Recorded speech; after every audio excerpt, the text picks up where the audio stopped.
Recently, I got a lengthy comment from a YouTuber named Pagan, whose podcast mates with Creetosis, who was the subject of said video. So I thought I would do a response video to his comment. So I shouldn't be surprised that a video that isn't even 15 minutes long, talking about a video that is 8 hours long, would be disingenuous and full of incorrect information. Dismissive right off from the start. I am not surprised either.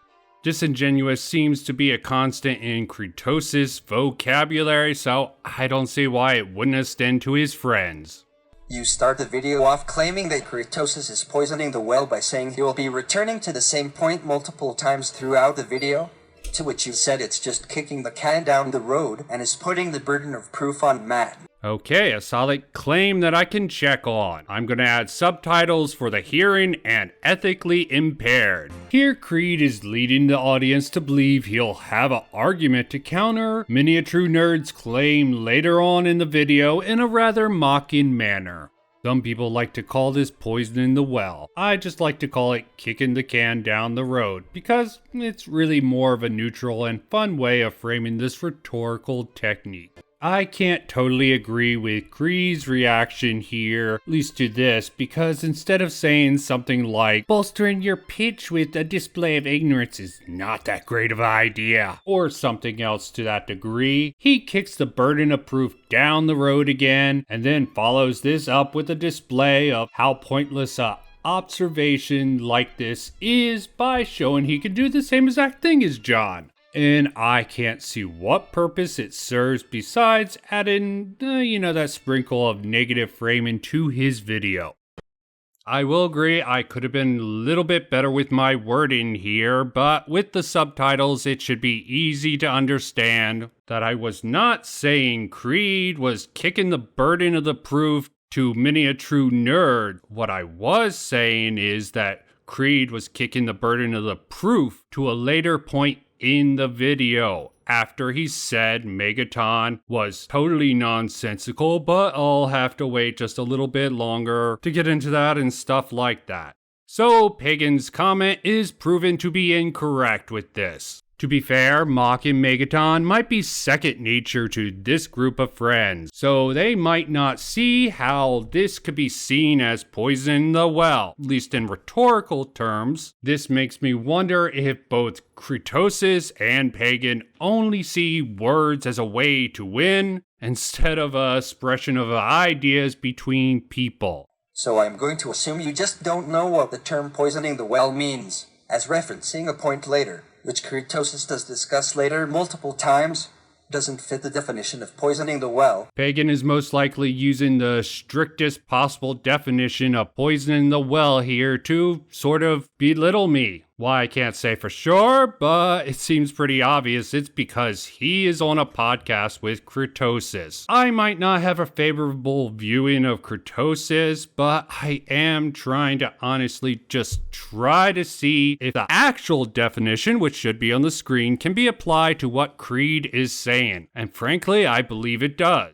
Even if it is done, very cautiously with, the passive-aggressive sniping over a long period of time. A little bit harder to establish that, but I still felt it was fair to say. Now, if Pagan says that the relationship has nothing to do with this comment, as he tries to imply in a different comment, then I would say that this is sort of adding to my growing suspicion that Creetosis' video and this comment are made in bad faith. Bad faith and bad faith arguments have many different definitions and meaning depending on where they're using. One such definition says a sustained form of deception which consists of pretending to entertain one set of feelings while acting as if influenced by another. He doesn't say Madden can't be trusted or is toxic, or that he's a shill at the start of the video. He doesn't say anything remotely close to that.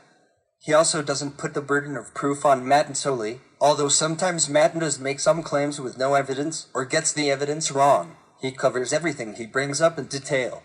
He doesn't just ignore it like you imply. Is this a mask-off moment for Pagan here? Because frankly, I don't remember making any of those claims. Because of this, I'm not sure if this is gaslighting or some sort of reverse straw man of what I'm trying to say. And again, I did not say, and for clarity's sakes, I do not think Creetosis put the burden of proof on many a true nerd's shoulders of any type. You mentioned the plane crash in Ethiopia, yet didn't show the image of the crater. If you had, you would have seen it was just a line in the ground, not a circular hole. It's very narrow and isn't that deep till near the end. You would not be able to put two checks across from each other in that crater, let alone multiple like in Megton. The crater in Megton is more like that of a blast crater, but they say it was caused by a plane crash, which would not make a crater like that. This seems like an excellent example of moving the goalpost. Moving to address the point, I never said that plane created the space that most of Megaton is located in. I simply said it's possible that a plane crash could have created a decent sized crater in the ground for the settlers 200 years ago to sort of take protection from the sandstorms. The reason I said I didn't do research on how big the Megaton crater was is because it's immaterial. I thought it would be obvious that over time, over the 200 years or whenever they started developing the crater into the city known as Megaton, that they would have expanded it and built on it. Maybe I should have clarified that in the video, but I didn't think it was necessary. I thought the context of the clip would make it totally obvious that's what I was talking about. Not the actual city you visit in Fallout 3, but the initial crater made that Manya talks about. You make some weird point that Matten's point about the molar rats wasn't that Megton needs them, but rather it's all wildlife, and that Creetosis didn't need to make this point. Matten never specified any other alternatives. He gives one and you just say it's not what he meant when there's not much of any other way to take it. This is why I said this is a straw man argument. Straw man argument can give the impression of refuting an argument where the real subject of the argument was not addressed or refuted. Or maybe this definition of straw man works better, converting the argument to be challenged into an obviously absurd distortion. I believe I established that this is most likely a straw man argument rather well. You can deny it if you want, you deny a lot. It is understandable why you wouldn't understand what I was doing here, since I was trying to actually be a little good faith and explain how Creed could have disproven John's actual theory in an ethically good faith manner. Maybe that doesn't translate well to bad faith speakers, or maybe I wasn't clear enough with the words I was trying to say. Plus, it still doesn't change Creetosis' point about there not being any livestock or crops. They have food sitting around, but we don't see where it comes from. There are no hunters. They clearly aren't farming it, and most of the settlements in 3 are like this, with only 1 or 2 being shown to actually be herding Brahmin or growing crops, which isn't enough to feed the other towns. This seems a lot like gaslighting. In other words, presenting a false narrative that cannot be proven. I personally don't believe I should have to entertain either Creetosis' fix based off of his straw man of John's argument, or the argument that I believe John to be making. Neither of them have the supporting evidence to back them up.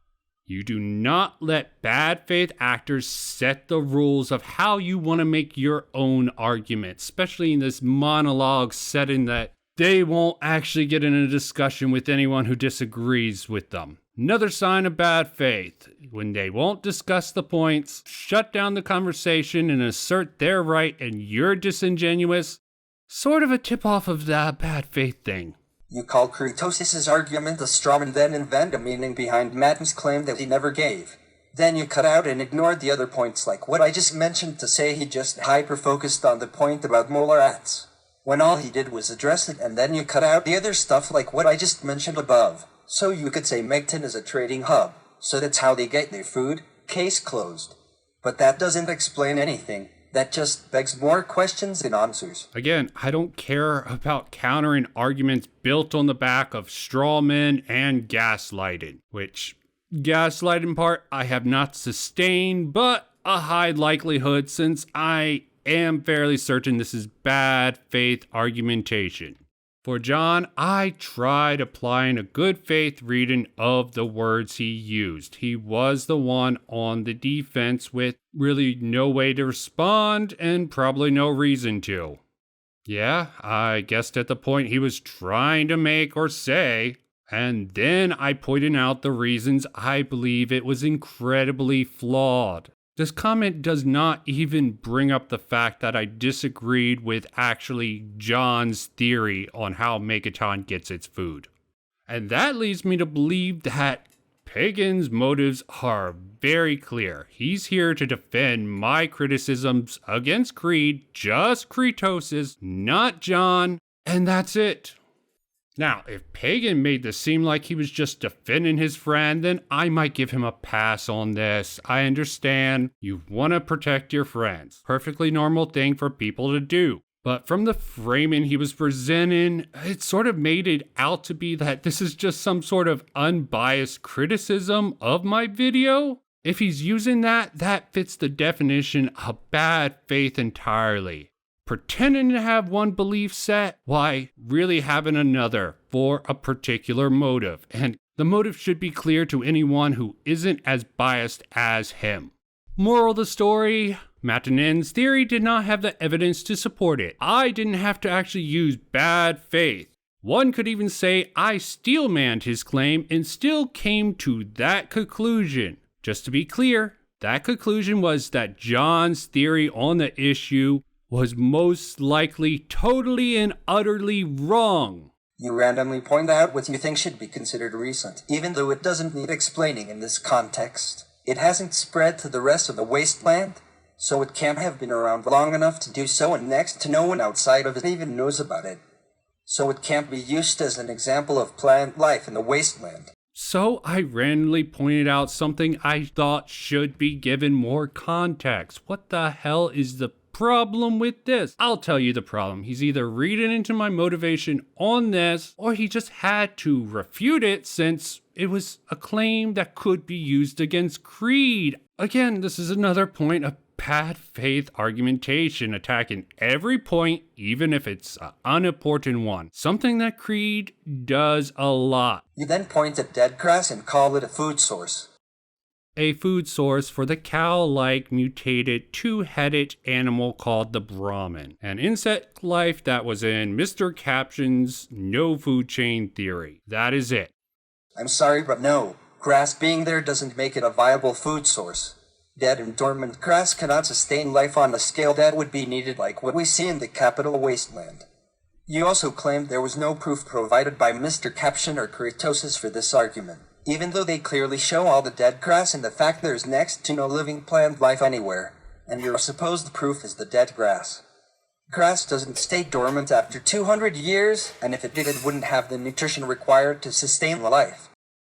This is actually correct. Truly dormant grass would completely die off in a couple of months after not getting the proper nutrients. And then that dead grass would actually decompose in under a year's time. Hell, even if my numbers are off here, there's no way dead grass could be in the game 200 years after it died. So therefore, it must be alive and it must grow. I don't know how to state this anymore. It's just so obvious, I didn't even think to bring up that fact.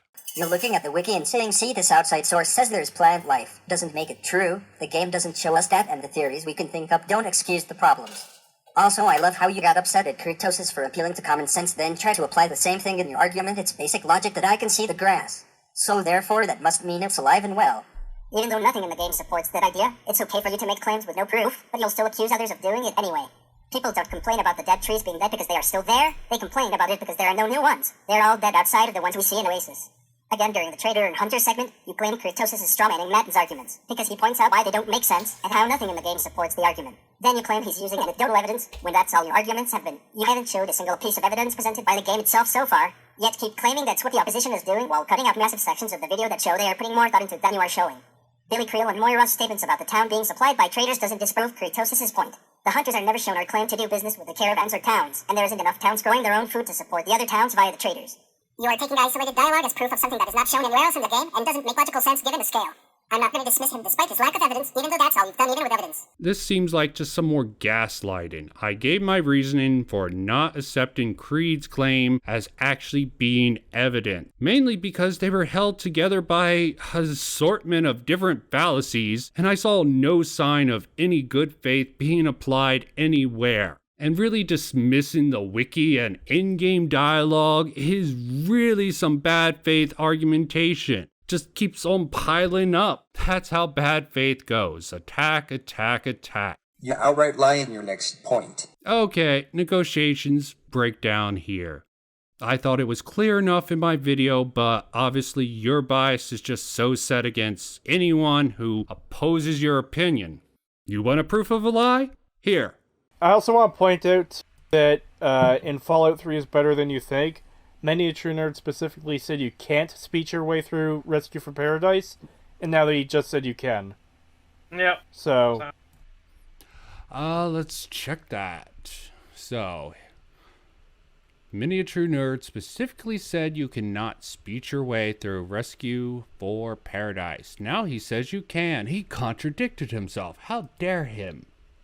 Let's see what he says. Fallout quest. You see, first you've got to gain entry to the settlement of Paradise Falls, for which there are plenty of options, including the faint hint of a reputation system. You see, in another quest, Head of State, there's a conflict between slavers and slaves. If you side with the slavers, Paradise Falls actually remembers that, and you get let in automatically. The morality system has a use here as well. Very evil characters are allowed in immediately. Alternatively, there's a hard speech check, but it has to come with a substantial bribe. What does that say? There's a hard speech check for Paradise Falls. I also want to point out, too, that in Fallout 3 is Better Than You Think, many a true nerd specifically said you can't speech your way through Rescue from Paradise. You might consider my good faith reading of John's word, taking what he literally says and not straw man in him, as a lie. It is not. It's a steel man at worst. And I even gave Creed credit for being partially right. John's statement was misleading. I just didn't like how Creed took advantage of that. The place that supposedly purifies the water for the town? I mean, I know he knows about this because he refers to the leaky pipes later on in his video. So why is he referring to the puddle being the water source? John isn't referring to the puddle being the water source. He said when the bomb hit, it didn't detonate. It made a crater, one deep enough that the town had access to groundwater. Why this is disputed by Manya, the old lady from earlier, it doesn't change the fact that there was a crater that was made. Leaving it uncovered a source of water from underneath the ground is not the craziest conclusion to come to here. For this one, I'm not going to be as harsh on Creed. There is a line in the video where John says, and then the very first town you get to after you leave uses a puddle in a radioactive crater as its water supply. While not necessarily untrue, this could lead the audience to believe that John is saying that this is the only source of water in town, and it is the puddle, which Creed is happy to take this as gospel. But seriously, if you're going to be bad faith Creed, you need to do it right. I really am trying to be good faith in my critique of each person's words and arguments and getting them accurately assessed. If it seems like I'm being harder on Creetosis, it's mainly because he says more, he has the initiative since this is his video and he chooses how to set it up, and frankly, he uses some rather bad faith tactics in the video and in the comment section to anyone who tries to disagree with him. Don't believe me? If you're a fan, you would know about this, but it wouldn't be bad faith to you. If you're not a fan or curious about any of this, check it out for yourself. I can't say for sure that Creed does this in every one of his videos. I'm just picking out this one to make an analysis on. And with John, I have less to work with. He does not explain things full out for the most part. I believe this comes from the video game essayists who were popular at this time and a Let's Player trying to model a defense of Fallout 3 based on that sort of style, and this style is consistent with this. And the fact that this was partially a counter to H-Bomber's guy, Fallout is garbage and here's why, makes total sense to me. I don't give him a pass, but I do try to understand him, and if I understand him to be incorrect, then I will say as much. Still, I have good reasons to believe comment from Pagan is in bad faith. But should I really expect it anything but bad faith from a Pagan?